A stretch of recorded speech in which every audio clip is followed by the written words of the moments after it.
The Big 12 semifinal matchup for your Red Raiders is set. They'll face off against the Arizona Wildcats tonight at 8:30 p.m. Central Time on ESPN2. And in today's video, we'll preview the matchup, including looking at the stats that matter, the latest metrics for your Red Raiders when it comes to their NCAA tournament resume, as well as discuss the injuries that Texas Tech is currently battling through right now. Hey, how's it going, everybody? It's RC Maxfield here for the Back to 12 podcast, and I'm not even going to have to say it this time. You tell me.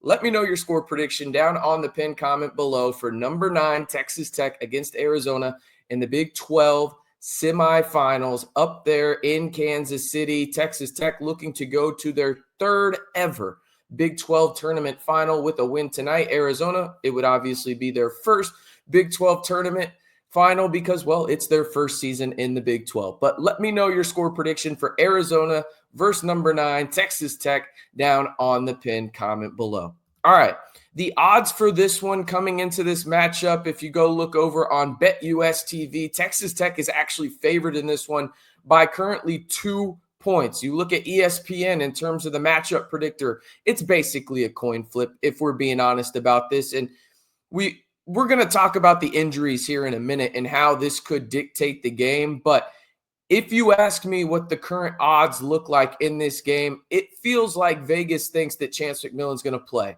Do I think that's likely? I'm not too sure. It might be a pregame type deal, and I don't know if anybody's really going to know until we go through warmups and we see what is on the floor in terms of personnel, the starting 5 to begin this game. But you look at everything here. You've got Caleb Love, JT Toppin, 2 of the premier scorers in the Big 12, battling head-to-head. You've got JT Toppin leading the Red Raiders in rebounds, and then obviously one of the best assist artists when it comes to college basketball in Elijah Hawkins, who had a double-double in Texas Tech quarterfinal matchup against Baylor, where the Red Raiders won 76-74. Now, Arizona is coming off of an 88-77 victory against Kansas in the quarterfinals to propel themselves to the semifinals and a chance to play in the Big 12 tournament title game. We look at the stats that matter in this game, as you can see on your screen, and these are 2 of the best offenses in the Big 12. Arizona leads the way at 82.2 points per game, while Texas Tech is third in the Big 12 at 80.9. When it comes to defense, Texas Tech is much improved over Arizona. You've got Texas Tech allowing teams to score about 67 points per game, while Arizona allows teams on average to score 72.2. When it comes to margin, that's pretty significant in this one when it comes down to it. Texas Tech 13.9, while Arizona is at 9.9. Now getting into the, other stats in this game, we've got field goal percentage, very even when it comes to team field goal percentage. Arizona at third in the Big 12, Texas Tech at fourth. They are literally 2 1/1000ths of a percentage away. That's crazy.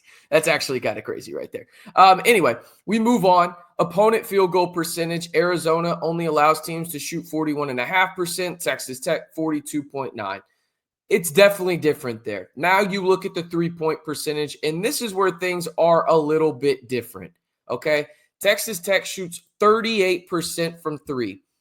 Arizona shoots 32% from 3 as a team. When it comes to what Arizona allows, they typically allow teams to shoot 33.5% from 3, while Texas Tech allows teams to shoot 31.2.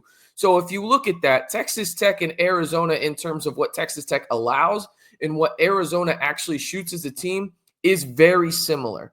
What Arizona allows teams to shoot 33.5% compared to Texas Tech's 38.1 is vastly different. I think that's going to be the big telltale sign in this one. Again, they're not quite Baylor, Arizona, but they allow teams to shoot from deep. Baylor allows teams to shoot 35% from 3. And we saw Texas Tech, how they went in fuego in the first half. And then Baylor made some adjustments there in the quarterfinal game in the second half to limit the Red Raiders to only 24 points, right? But I think this is going to be one of the key matchups, just like it will be for every game Texas Tech plays in, really. It's going to be shooting, right?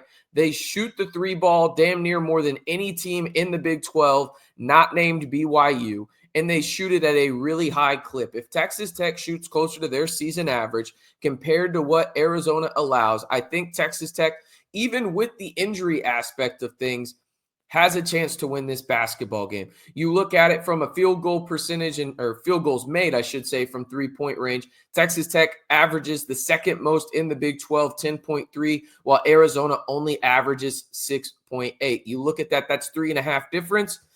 That's 9 to 12 points right there on average. So that's pretty big if you are the Red Raiders. Now, rebounding, this is where Texas Tech has to just be better. Norchad Omier dominated Texas Tech. And JT Toppin had a great game as well, but it felt like Norchad Omier really got whatever the hell he wanted to against Texas Tech in their quarterfinal matchup. Arizona averages the second most rebounds. Technically, they're tied as Utah and Arizona at 39.8 for the most rebounds per game in the Big 12. Texas Tech is at 36.8. That is a 3 rebound per game on average difference between the Red Raiders and the Wildcats. That's huge. Now, where does Arizona get their rebounds? Well, you look at it, 32.1 for Texas Tech, 32.6 for Arizona when it comes to what they allow opponents to get. You look at the offensive rebounding side of it, very similar, okay? 12.3 for Arizona, which is 5th best in the Big 12. Texas Tech is 7th at 11.5. Now, this is where Arizona and Texas Tech are vastly different. 27.4 defensive rebounds per game for Arizona compared to 25.2 rebounds on the defensive side for Texas Tech on average per game. That's pivotal because Arizona likes to get out and run, right? Is Texas Tech the best defensive team in the country? I don't think anybody's lying to you and saying yes there. But if Texas Tech can limit the ability for Caleb Love in Arizona to get out in space and get easy transition buckets, that is going to be pivotal for the Red Raiders, right? In allowing Arizona to not get as many defensive rebounds as they're liking, because, again, they will push the ball up the floor quickly, whether it's Bradley, KJ Lewis, whether it's Caleb Love, right? They like to push the ball, and you can limit that in terms of limiting their defensive rebounds and being aggressive on the offensive boards. Now, when it comes to rebounding margin, Arizona's the best in the Big 12. They average 7.2 more rebounds per game than they allow, and Texas Tech is 5th at 4.7. We go and look at the turnover side of this. In the turnover margin, Texas Tech has a better turnover margin. They're 5th in the Big 12, 1.75, while Arizona averages about half or turnover less than what they, give up in terms of stat. Now, when it comes to assist to turnover ratio, very similar. Texas Tech is the best when it comes to assist to turnover ratio in the Big 12 at 1.66. Arizona not too far behind at 3rd with 1.45. Now, I will say this.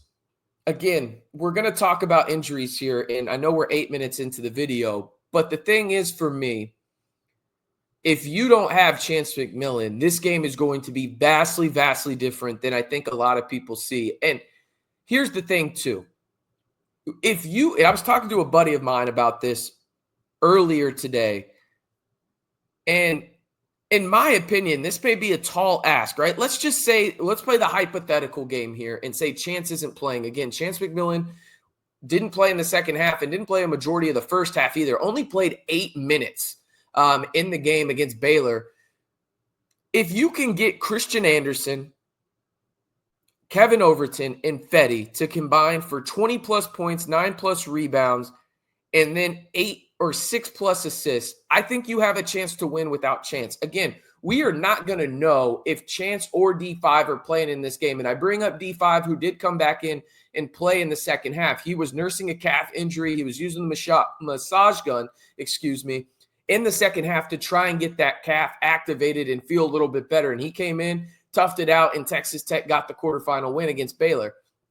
To me, if Chance McMillan is even just battling something, sit him, right? Again, you want to have a chance to play for a Big 12 tournament title. I understand, but just like I talked about in the recap video for the Baylor game, listen, it would be really cool to win a Big 12 tournament title. I think it's a lot more pivotal in their aspirations and goal in terms of what's at the top of the whiteboard are obviously what starts next week in the NCAA tournament. So if you have to sit a guy or two, I completely understand if you're Grant McCasland, but we're not going to know in terms of the secure injury update until they go through warmups or Texas Tech announces something early on. And I promise you, they're not going to do the latter there. It's going to be one of those deals where they are going to make Arizona prepare for both Chance McMillan, D5, and anyone else on the roster, and then have the Wildcats adjust from there. All right, real quick, let's go ahead and look at KenPom before we head out of here.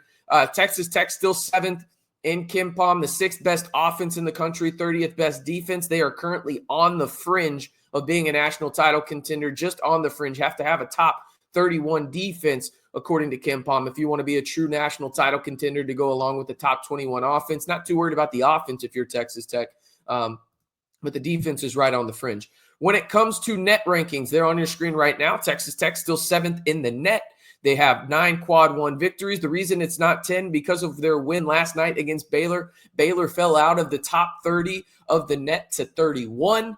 So Texas Tech actually gained a quad 1 win and lost a quad 1 win, so they just stayed the same last night. But that is going to be a pivotal win for Texas Tech in the eyes of the committee because it will be a win against a likely tournament team in the Baylor Bears. Now, you look at the bracket for the Big 12 title, or Big 12 championship, I should say. BYU will play Houston tonight on ESPN2. Tip-off is scheduled for 6 p.m. Central Time.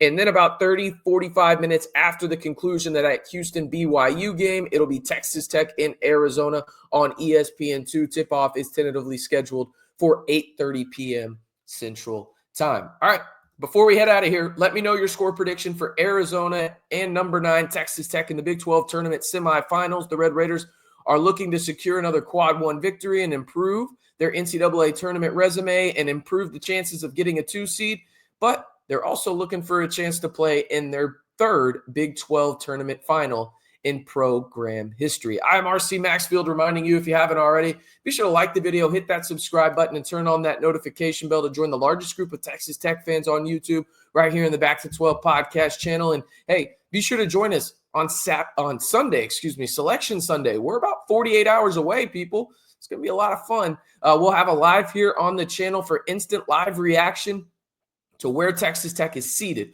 what region Texas Tech is in, how far I think Texas Tech can go in the NCAA tournament. And oh, by the way, there will be a $50 home field apparel giveaway during the live and given away at the end of the said live. So if you want a chance at that, like the video, hit that subscribe button, and turn on that notification bell to stay in the know on all things Texas Tech men's basketball all year long right here on the Back to 12 podcast channel. And as always, stay safe and Rec 'em Tech.